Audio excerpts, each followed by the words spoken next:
আসসালামু আলাইকুম। ঘরোয়া রান্নায় আপনাদের সকলকে স্বাগতম। আজ আমি একটি কলার মোচার ভিন্ন স্বাদের তরকারি রান্না করে আপনাদেরকে দেখাতে যাচ্ছি। আশা করি আপনাদের ভালো লাগবে। যে কলার মোচায় আয়রনে ভরা, যা আমরা বাচ্চাদেরকেও খাওয়াতে পারি। কলার মোচাগুলো এখন আমি সুন্দর করে পরিষ্কার করে নেব।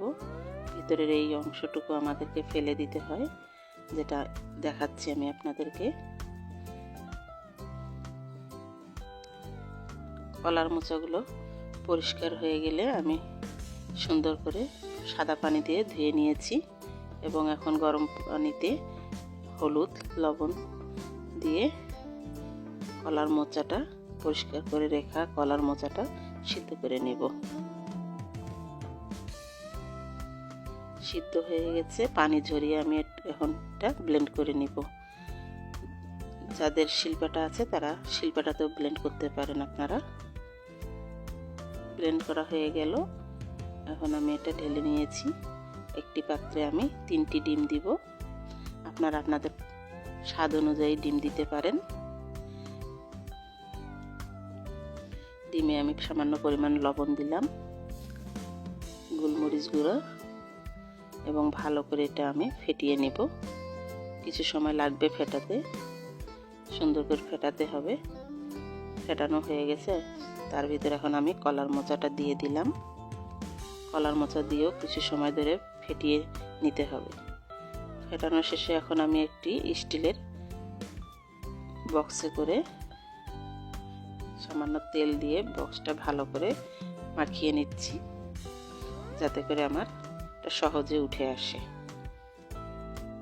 কলার মোচাটা স্টিলের বক্সে দিয়ে আমি তৈরি করে নিলাম। এখন আমি একটি পাত্রে ফুটন্ত গরম পানিতে বসিয়ে স্টিম করব। 20 মিনিট অপেক্ষা করার পর আমরা এটা নামিয়ে দেখব।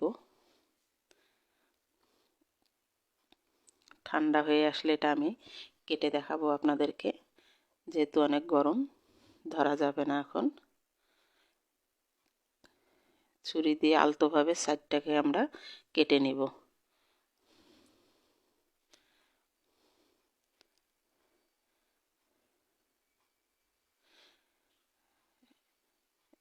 কেকের মতো তৈরি হয়েছে। এখন এটাকে আমি ছোট ছোট করে টুকরো করে কাটবো। আপনারা আপনাদের মতো করে কেটে নিতে পারেন, ছোট বড় সাইজ করে।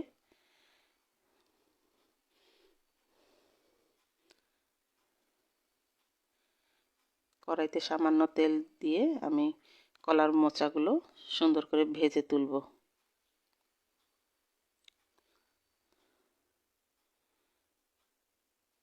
ভাজা হয়ে গেছে। কড়াইতে এখন আমি 1 বাটি পেঁয়াজ দিলাম। পেঁয়াজটা নরম হয়ে আসলে 1 চামচ আদা রসুন বাটা, সামান্য পরিমাণ হলুদ, 1 চামচ মরিচ গুঁড়ো, লবণ, জিরার গুঁড়ো দিয়ে আমি এখন মশলাটাকে ভালোভাবে কষিয়ে নেব। কষানো হয়ে গেলে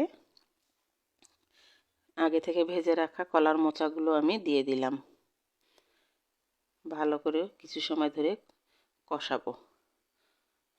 কষানো হয়ে গেছে, এখন একটু পানি দিয়ে ঢাকনা দিয়ে 3 থেকে 4 মিনিট অপেক্ষা করব।